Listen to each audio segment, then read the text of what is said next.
terms if you've already started reading in the text.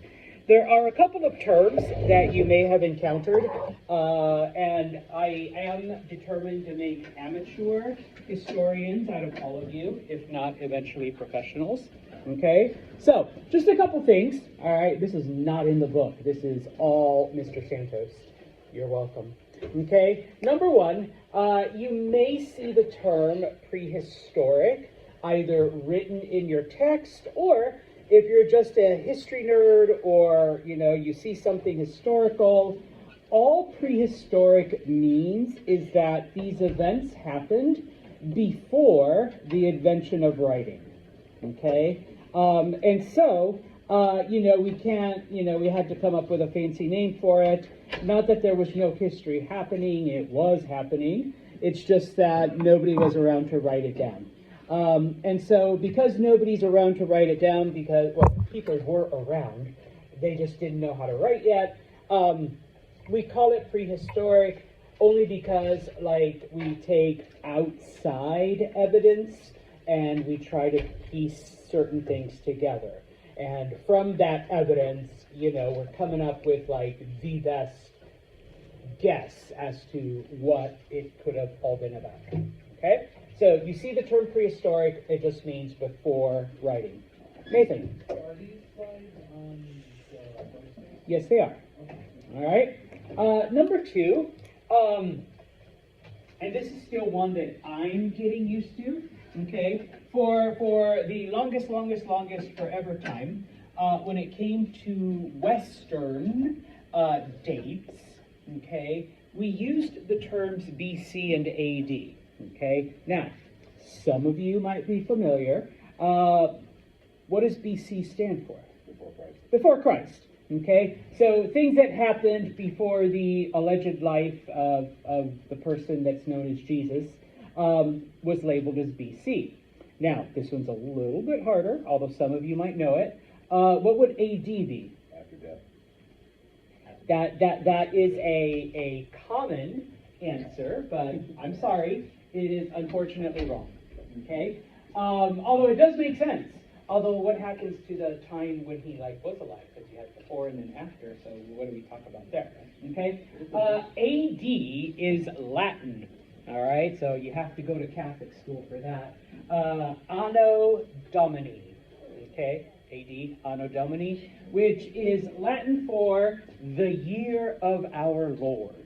Okay, it's shorter in Latin. And so if you've ever seen really old manuscripts that are in the year of our Lord in 1970, it's literally just Anno Domini.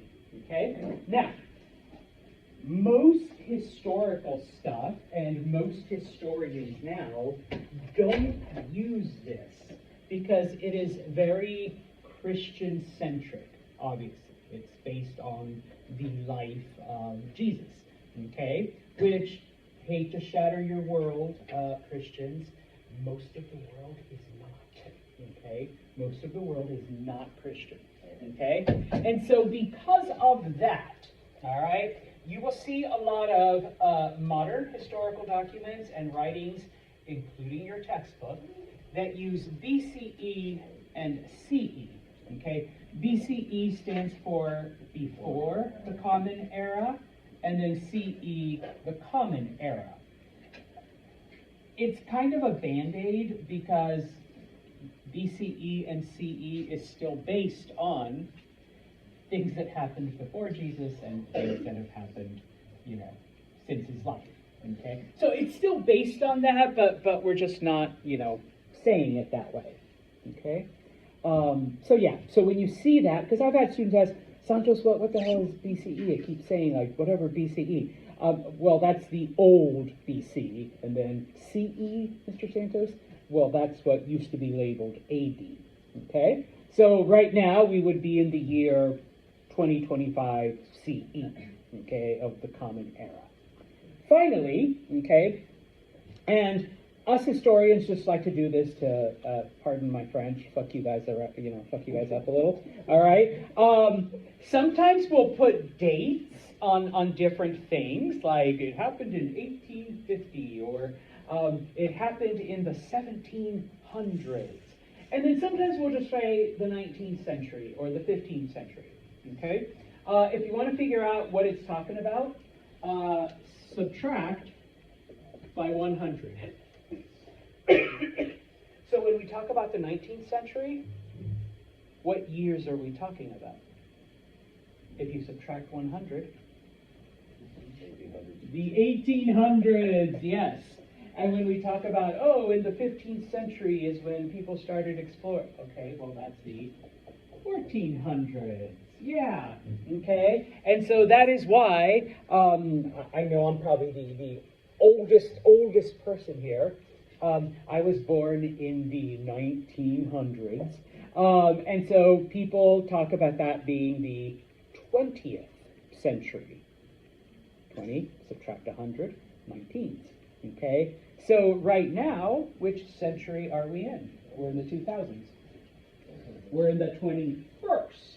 Okay? Oh, but Santos, it's 2025. It's not the 21st. No, remember, we're adding and subtracting 100. Okay? So when you see that in your textbook and they start talking about the age of exploration in it's actually more the 16th century, don't be like, oh, the 1600s. No, that was in the 1500s when people were going out and exploring the planet and all of that good stuff. All right? You're amateur historians now. No excuses. Okay? So, let's get to what we are dealing with in the book. I showed the first slide briefly, Wednesday. Your textbook starts off, explaining how, when it comes to the beginning, okay, yes, we have certain creation stories, creation narratives, and then, of course, we have the scientific explanation. And once again, no offense to any of you who may or may not believe in certain stories. We do not look at these creation narratives as historical fact, okay? Humans did not emerge from corn. Humans were not created by a drunken West African god. And humans were not created by some all-knowing, all-powerful whatever that said, let there be light, and boom, and now, get a rib and a talking snake and a magic apple and all of that other stuff, okay? And your textbook goes into, okay, some of the commonalities of these creation stories, okay, and talked about it on Wednesday briefly, how it typically gives either a specific date or a specific length of time. The Earth is never more than just a couple thousand years old. Whereas, of course, science has given us something different. We see that the Earth has gone over changes over time. The universe, much less the Earth, is in the millions and billions of years old. Okay? And, of course, because most of this happened in prehistoric times, well, how can you prove it, Mr. Sand? Well, we're taking our best guess. We're taking, fossil evidence and other things that we can find and bringing up the best picture, okay? But we know for a fact that, someone didn't snap their fingers and suddenly head, 2 legs, 2 feet, and a body, and there we go, just start, okay? And so, and your textbook also talks about how, we do study these narratives, okay? And we do look at them, which is why we bring them up, which is why we will actually look at them. But we're not looking at them for historical reference, because these narratives tell us a lot about the culture that created them, okay? And so, the Maya, for example, humanity was made out of corn. What does that tell us? Maize, thank you. We'll use the actual word. What does that tell us about Mayan culture, which is southern Mexico? What was important to them? Yeah, they used corn for everything. Yeah, if you love tacos, you're welcome. Okay, from my people. All right, especially the corn tortillas. All right, the crunchy ones. Yes, if you like nachos, also you're welcome.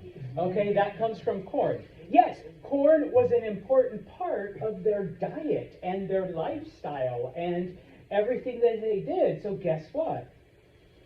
No offense. We got the white corn, we got the yellow corn. You can be blue corn. All right, yeah, we got blue eyes. So yeah, okay, humans were made, and so that tells us, stuff about the culture, not history. Okay, it tells us cultural information. All right, so let's look at some of our best guesses as far as where humanity started. I'm not going to talk about like the Big Bang and stars coalescing and all that. Go take a science class. All right, that's where But I can pretty much I don't want to get struck by lightning. 99.999% say someone didn't just shout out, "Let there be light," and suddenly the universe was there. No. Okay. So yeah, go ahead. You can pray for me later. All right. Now. Okay.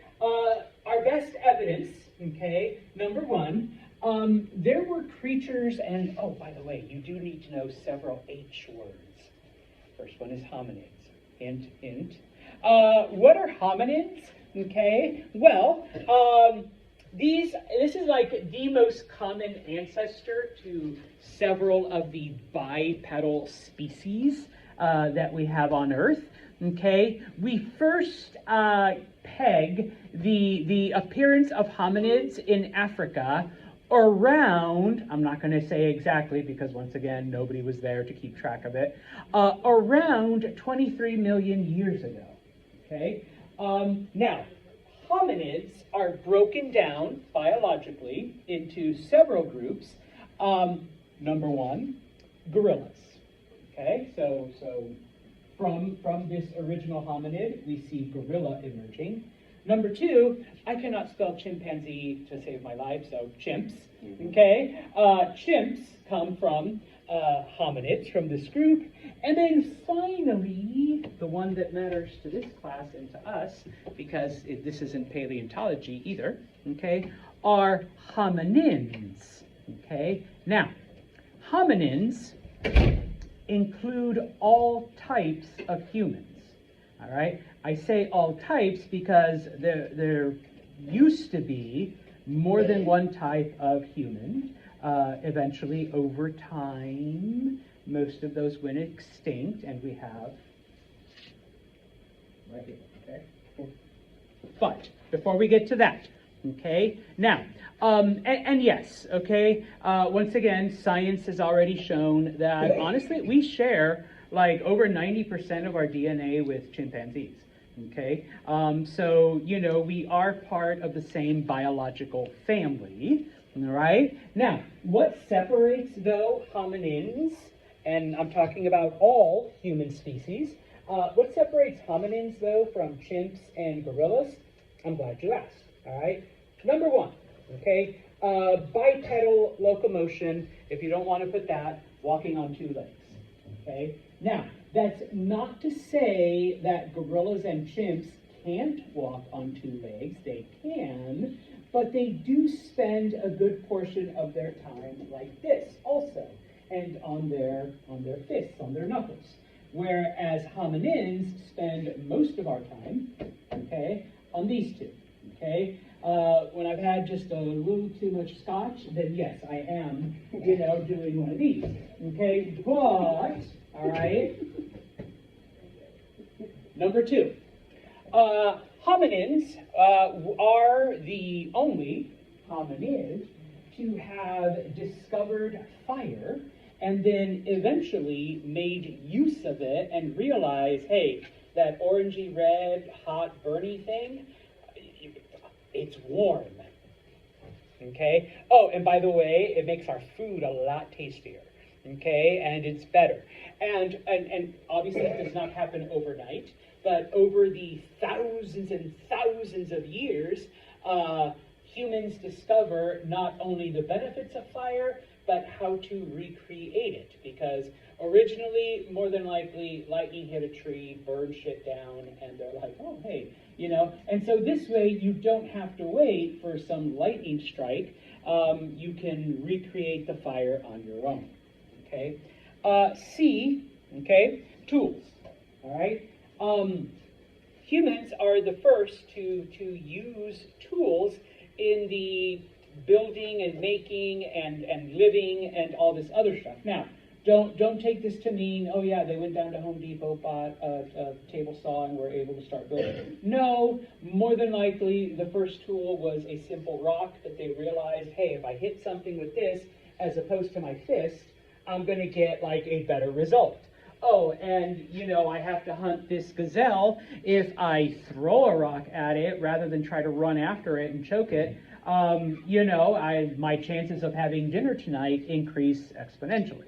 Okay, so tools. All right, now here's where we really set humans from the other group apart. Skills in language. Humans, hominins, are able to adapt and develop not only various physical skills, but also the ability to communicate one with the other. Okay, that's not to say that gorillas and chimps can't. All right, but their communication is very limited compared to what humans do, okay? And then finally, that sense of self, that sense of ego, that knowledge that you are an individual, okay? Now, from the time that hominins appear, 23 million years ago, till we get the basics of what this is, okay? I'm looking at all of you, okay? I could point at myself. That happened around 150,000 years ago. So, Mr. Santos, you just skipped over 22 million years of history. Yes, I did. Because, well, you know,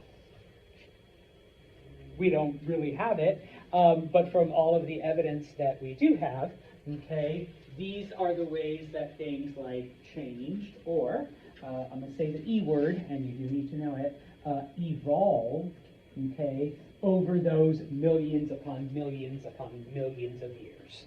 All right? And so, you do need to know the E word, okay? Evolution. What is evolution? And no, despite what your pastor or some conservative idiot might say, it doesn't mean that, you know, you went to sleep a chimp and you woke up and you were a human, okay? It doesn't mean that, you know, whatever. No, and it actually happened a couple years ago where in a Senate thing, one of the senators was like, well, if evolution's true, why do we still have monkeys? You know, no, it doesn't work like that. The monkey doesn't go to bed and wake up him, okay? That's not evolution, all right? What is evolution? And you can put it in any number of ways. Number one, and I'm sorry, I should have flipped this around. You successfully adapt to the environment around you, okay? There are environmental changes, whether they're natural, whether they're man-made, whether it's whatever.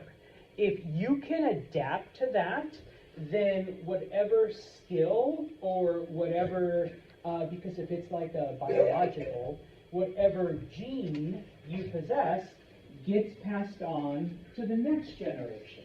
And that allows that generation to pass it on to the next one, okay? And so those that did not have that ability to adapt or that genetic mutation is gonna die out, okay? Number one. You can also define it as natural selection or survival of the fittest, okay? Because yes, okay, here we go, perfect example. We have a cold, snowy day. As humans, unfortunately, we have very limited hair, okay? We don't have fur, we don't have, you know, I mean, I know I'm the exception. I do have some fat, but we're not like, you know, whales and walruses where that natural insulation. Okay, us two, we would survive, all right? The rest of you skinny people, no, you know, you'll freeze to death. But along the way, hey, why don't we throw some of these things on over us? Hey, that bear she killed last week? All that fur, we can kind of, and we can share it and make that cool food, boom. All right? And so, yes, the people that can adapt, the natural selection, and who knows? We are just naturally warmer, so, we're going to survive cold weather.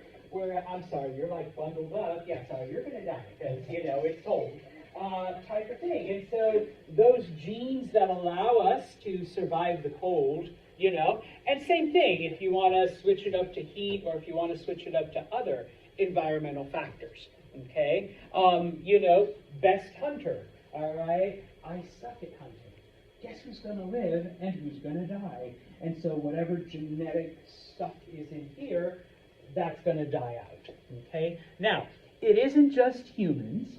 Okay, and that's the other thing you need to be aware of. Plants and animals and other creatures undergo these same changes over the millions upon millions upon millions of years. So the question is basically, in a nutshell, humans are animals too. Yeah, but I was going to say, go back, tens of thousands of years, and you're not going to find a pug. All right, but you have wolves and you have other big dogs, and in this case, this was human-made, but we can mess around with DNA and create, and I use pugs because my daughter has one. All right, type of thing. I don't think nature intended poor puppies to have a squished nose and bulgy eyes. Okay, that's something that we did.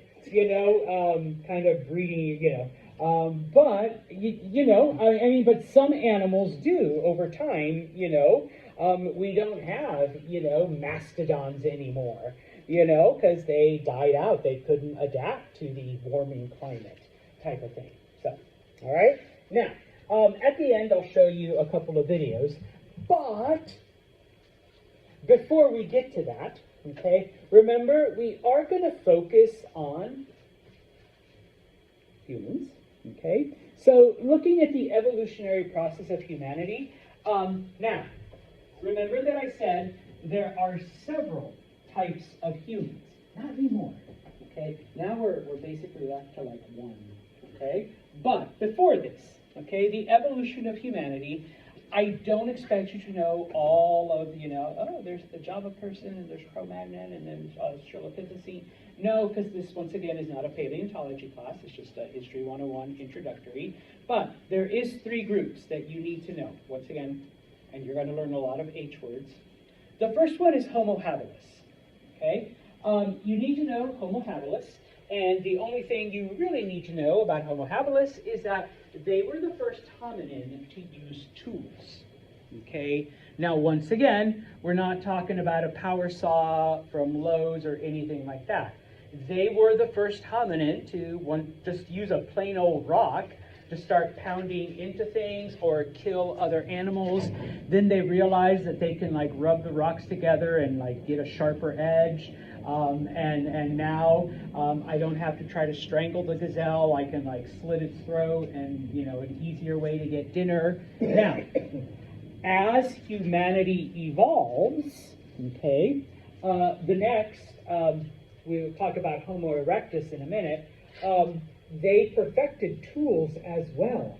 And when we get to modern humanity, we're Homo sapien, we're modern human, okay? Suddenly you have not only things that kind of resemble arrowheads and things like that, but knives and other types of tools. So, obviously along with the development of hominin, we also see the advancement of tools, okay? So, Homo habilis, the only thing you need to know about them is that they were the first to use tools, okay? The second you need to know is Homo erectus, okay? Giggle if you want, all right? But the reason why we give them that name is they were the first to walk completely upright, erect, okay? So, Mr. Santos, Homo habilis was kind of hunched over and did one of these. They didn't quite knuckle walk the way chimps and gorillas do, but they were one of these, Okay? Homo erectus, on the other hand, okay? I know I have bad posture, but if you have good posture, okay, they probably had bad posture. All right? So, hopefully erect, okay? They were the first to recognize the idea or the concept of family and family bonds and ties. That we came from the same place and there's something that connects us together.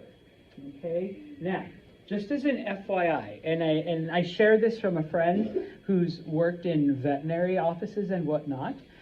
She had some cats, and her cat had like a litter of cats, and suddenly from that litter they get older, and I think one of them or two of them get pregnant, and she's like, I don't know what's happening because it's just my cats, like they don't interact with any other animals.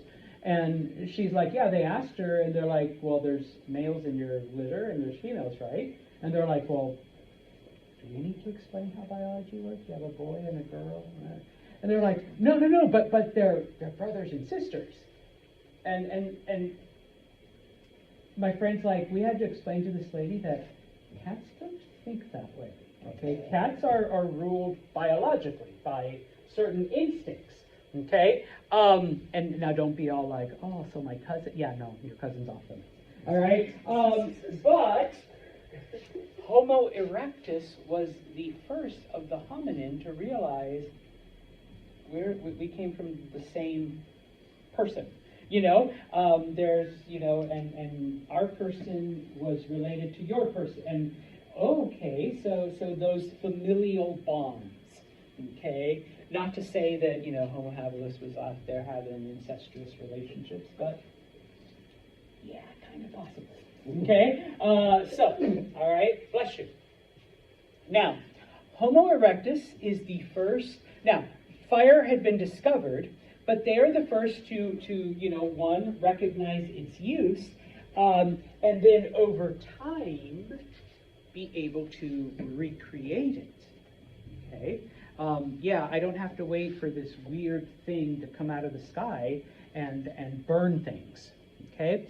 And then finally, I put their travel. No, we're not going to Disney, whatever. But in this case, because we do see a population growth, and because now we're traveling in family units, okay, you begin to travel because early hominins are hunter-gatherers, and you basically go where the animals are, and you go where the plants are, okay? So this is where we begin to see that starting to develop.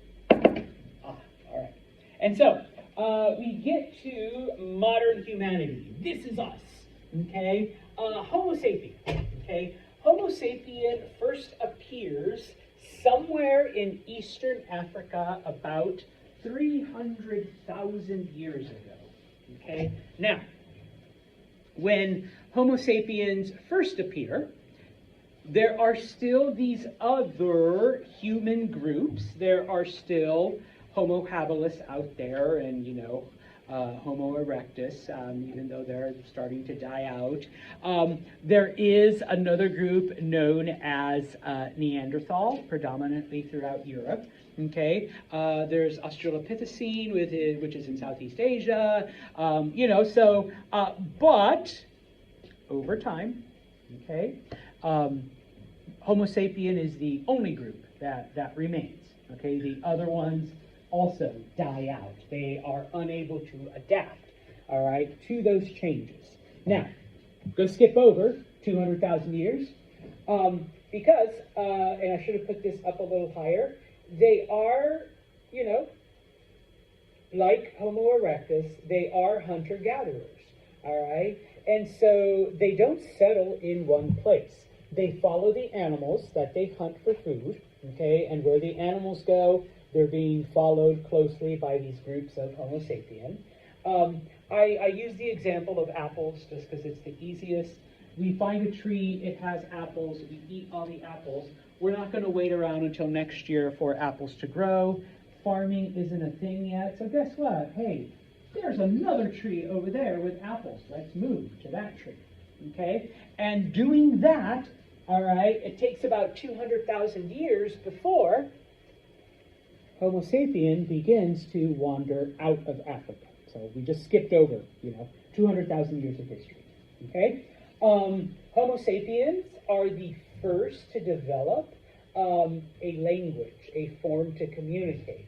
And this is probably the biggest reason why, okay, we see the evolution and the progression and the survival of Homo sapien, because I can say to my fellow tribesmen here, you see those weird little plants that kind of look like funky Smurf houses?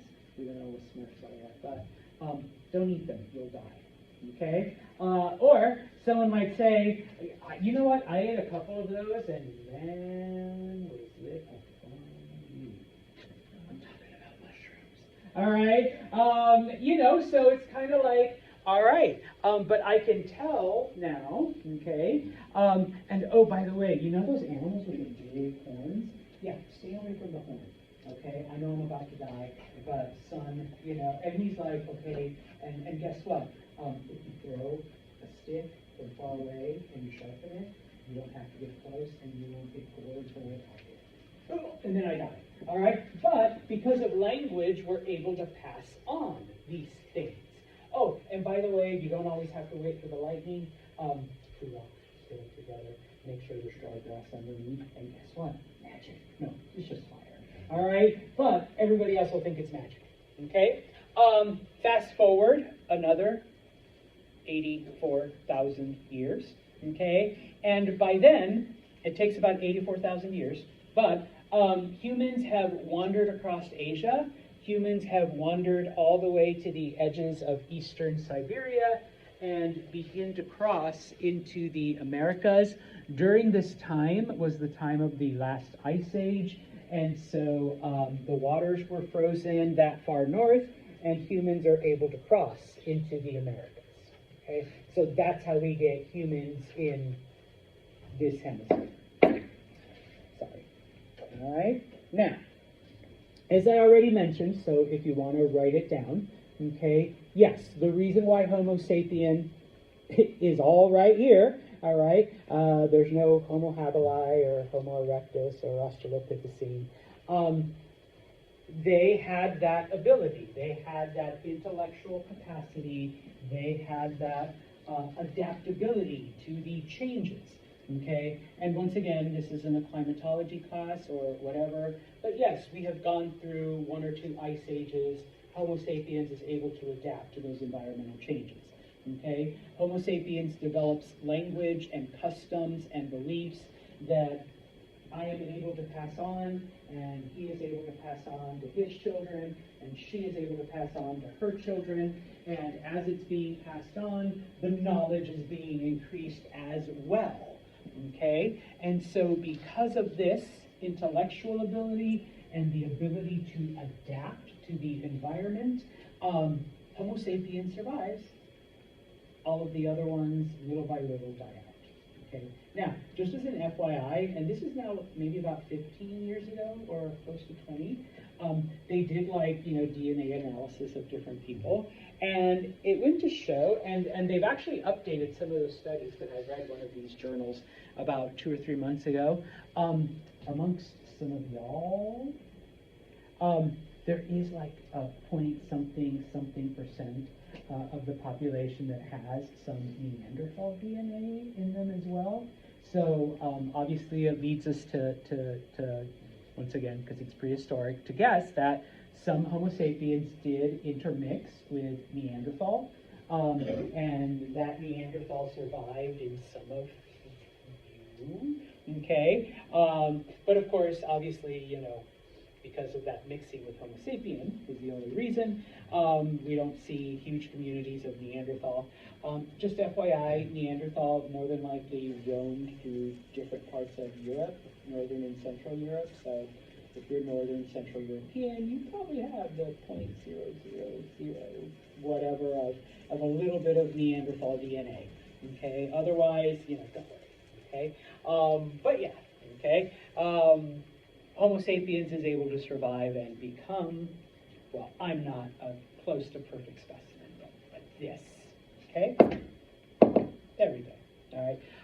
As I mentioned, you will quickly discover that Mr. Santos likes maps. And so this map is in the slides. It basically shows the the travels and evolution of humanity. In this case, Homo sapien. As I mentioned, about 300,000 years ago, they first appear in Eastern Africa. By 100,000 years ago, they have left Africa.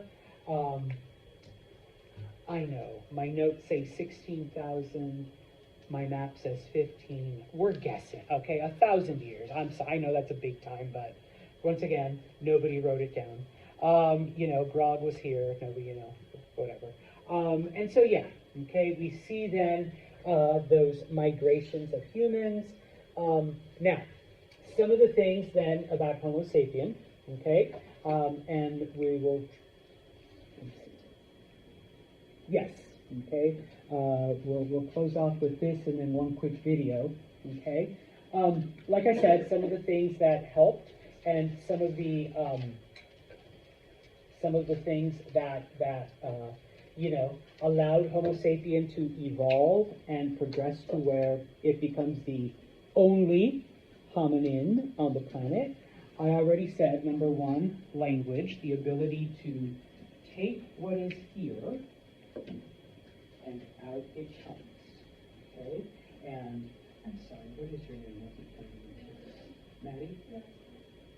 Is Maddie okay, or is it Madison? Okay. Sure. All right, so we have Madison here, is able to listen to my words. Their jumbly thing up here in her head, okay? And then later on, she can transmit that, okay? And so, yes, that is how Homo sapiens, is able to pass on those adaptations, okay? Now, with all of this, all right, because life is more than just survival, okay?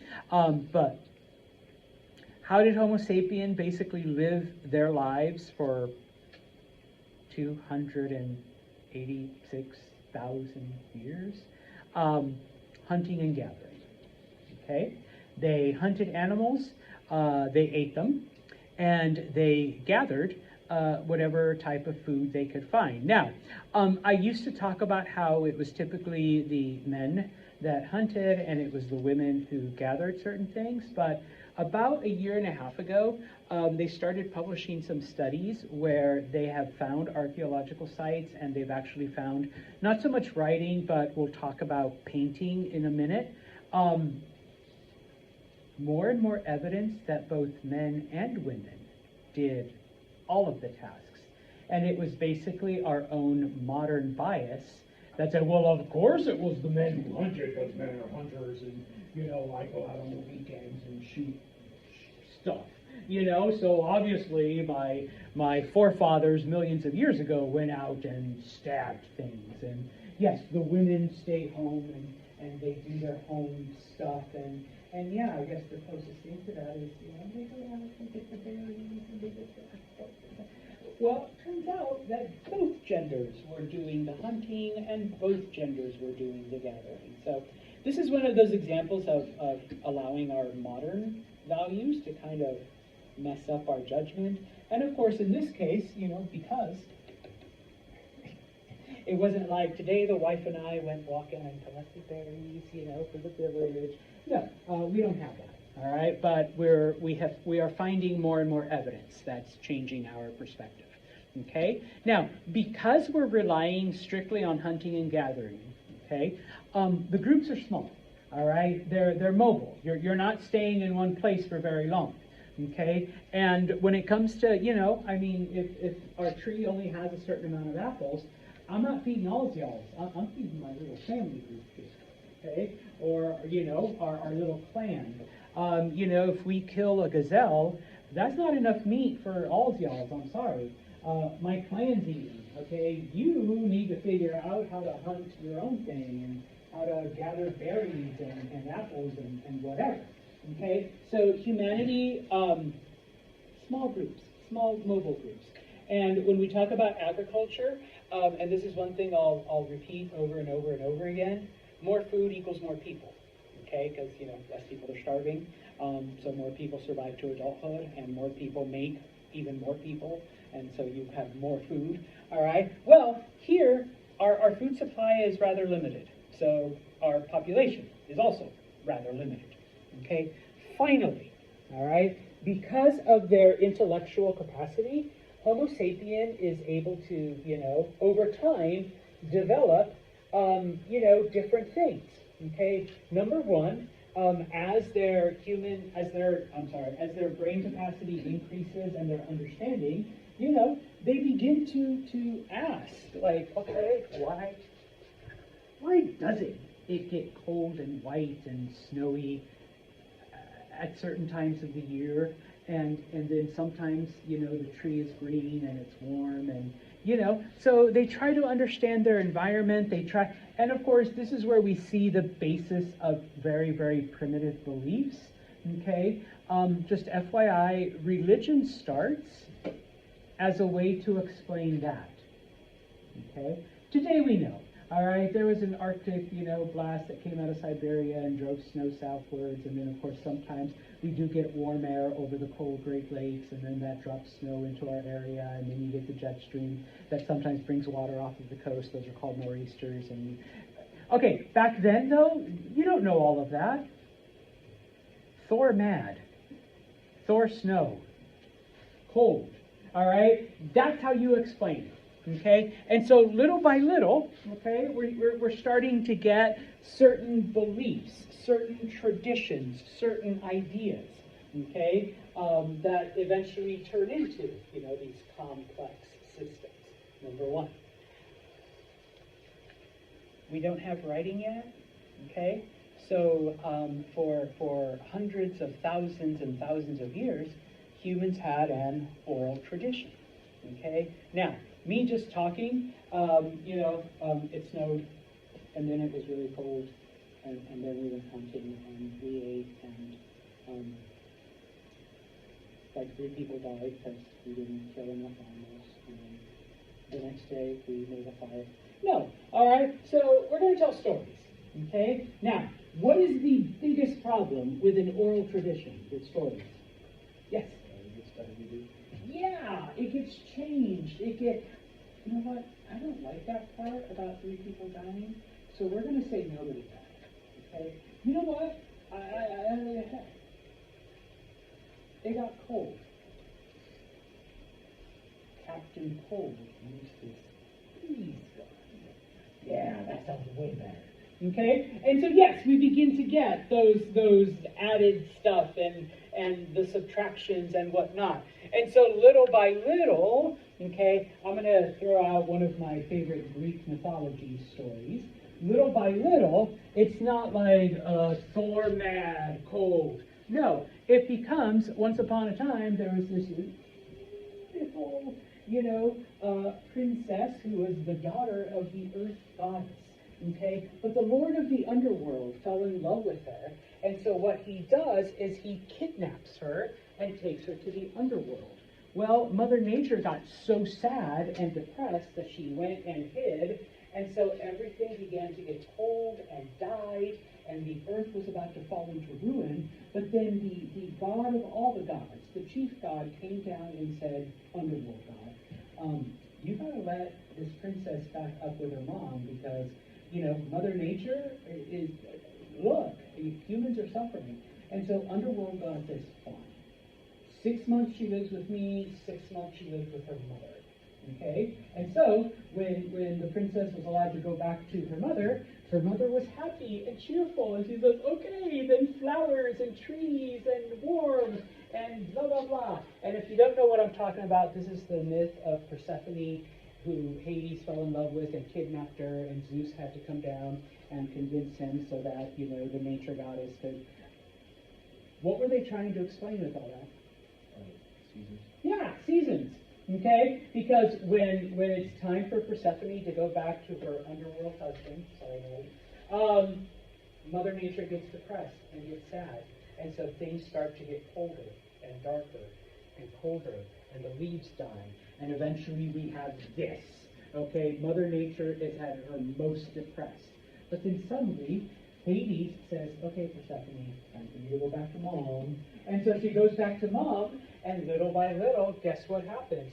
Flower here, flower there, a little bit warmer, a little bit sunnier, green grass, leaves on the trees. Yay! You know, Persephone's home, your mother nature, is happy, okay? And then, of course, it repeats itself. All right, go back to your husband. And so Persephone goes back to her husband, Natty here for the babies. And the cycle repeats, okay? And so, yeah, that was how, I mean, we understand the earth,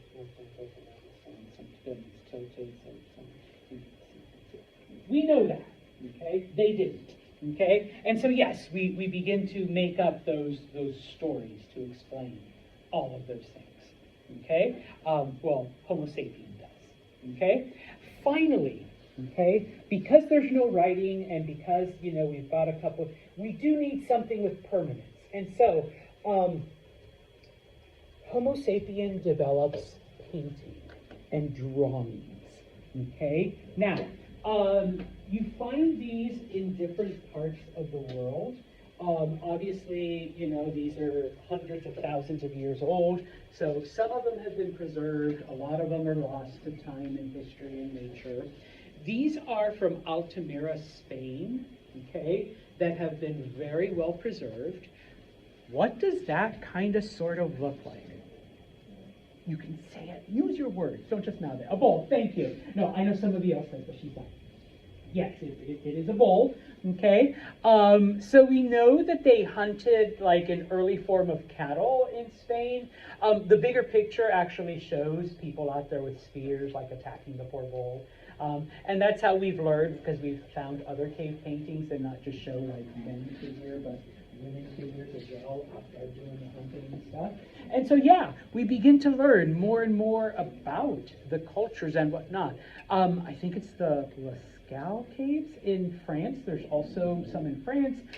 They're pretty much, you can find these in various parts of Europe and, other parts of the world, where, yes, we are finding these cave paintings, where, yes, we are not only realizing, hey, these Homo sapien, like a couple thousand years ago, pretty good with art. Of course, the eyes are a little messed up, but hey, we're not at the Renaissance yet. We haven't learned forced perspective, and which is why, like, even like in the Middle Ages, you ever notice people are always like this? Okay, yeah, they haven't learned how to, all right, but hey, that's pretty good. Okay, and because we don't have writing, and because the oral tradition can be diluted, and is subjective to the person telling the story. Well, so is the bowl, but we have something more permanent. All right, gonna stop right here. Okay.